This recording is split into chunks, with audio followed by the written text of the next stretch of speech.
طبعا هنبدأ بأهم مكون في الحساء هو الجديد. هنحطه طماطم الحكة أول حاجة عشان ديما بنكسر الحموضة متاعها، عارفين هالخطوة هذه. هنحطوا له طماطم حمر فريش بس لازم نطحنوه الأول. هنطحن الطماطم، ممكن تبشروه وتشيلوا القشرة. أنا بصراحة نحط فيه هنا في محضرة البيت ونطحن فيه كويس.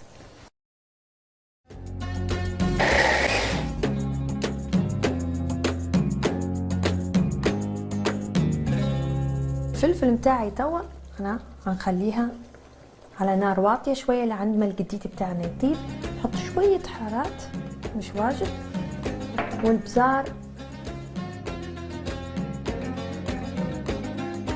والفلفل الأحمر. هنخليه شوية، هنخليه يسبك شوية والجديد بتاعنا يبدأ يطيب، وبعدين نكمل عقب الخطوات. طبعا لازم نمصفصوا هذه باش نطلعوا كل بقايا الطماطم اللي قاعده هذه، كل واحد يدير فيها الحركه هذه اكيد. وحنبللها بشويه ميه مش واجد. وتوا نوتو حباش الحساء. طبعا شنو مكونات الحباش؟ انا حاطه نعناع اخضر وكزبر اهم مكونات، وثوم، وطبعا لازم من الحبق. طبعا هنا حطينا كزبر ونعناع وثوم وحبق، وفي اللي يحط القرن الفلفل هنا، يعني هذه حاجه اختياريه. احنا شو نديروا قبل رمضان؟ ماما تدير كميه كبيره وتقسمها حصص وتحطها في الفريزر وتقعد خلاص كل يوم اللي يقعد فيه الحساء تعزق من التحبيشه هذه في الحساء على طول. يعني مش كل يوم تديروا الخطوه هذه، لان احنا نشربه في الحساء في رمضان يعني على كذا يوم، مش كل يوم شربه. هنحطوا رشه ملح. توا حنحط التحبيشه متاعي انا نحط فيها توا، بس لازم نرجع الجديد لعند ما يطيب. الريحه طبعا على طول اول ما تحطوها تفوح عليكم، مش طبيعيه. ونعاود اخرى حنمصمص المسحان متاعي. هنحط الميه متاعي توا، نزيدها ميه اخرى، خلوها شويه اخرى تسبك قبل ما نحطوا خطوه الدقيق. طبعا الحساء لازم نديروا له الخطوه هذه اللي هو ايش؟ الدقيق نحطوه في الاخير عشان يخلي الحساء خاثر، يعني هذا هو المكون اللي حيخثر لكم الحساء متاعكم. كل ما كترتوا دقيق كل ما طلع ثقيل، كل ما خففتوا دقيق طلع خفيف. هذه حاجه انتم تتحكموا فيها، يعني لو طلع قوامه خفيف ممكن تزيدوا كشيك اخرى دقيق بالطريقه هذه قبل تفكوه في الميه وبعدين تحطوه. حاجه لما بتحطوا الخضور هذا تحركوا على طول عشان ما يكونش عندكم اي تكتلات، على طول نحرك بسرعه بسرعه بسرعه بالطريقه هذه. زي ما قلت لكم لو طلع غليظ زيدوا شويه ميه، لو خفيف زيدوا الدقيق.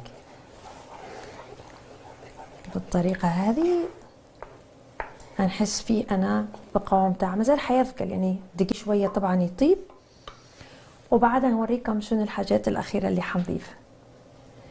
طبعا الدقيق بيطيب، لان لو مش ما يطيبش الدقيق حيوجعكم بعدين بطنكم. اوكي هيك حسنا طاب.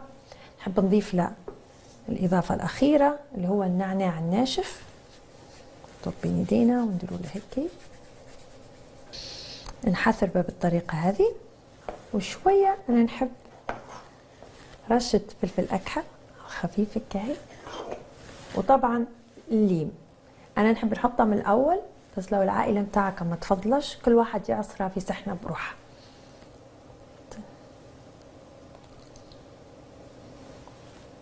طبعا هيك قاعد الحساء درناه جاهز، طلبتوه مني واجد. هذه هي الطريقه، ان شاء الله تجربوا يعجبكم.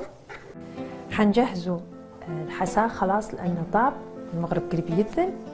نوطوا خبزتنا، الحساء يبي ليم زياده مرات، جيبوا سميتنا.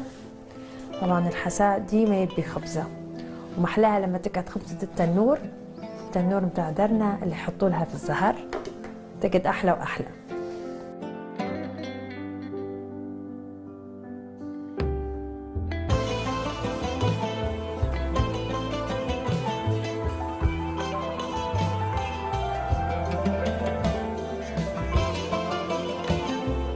نديروا رشة خفيفة أخرى من النعناع.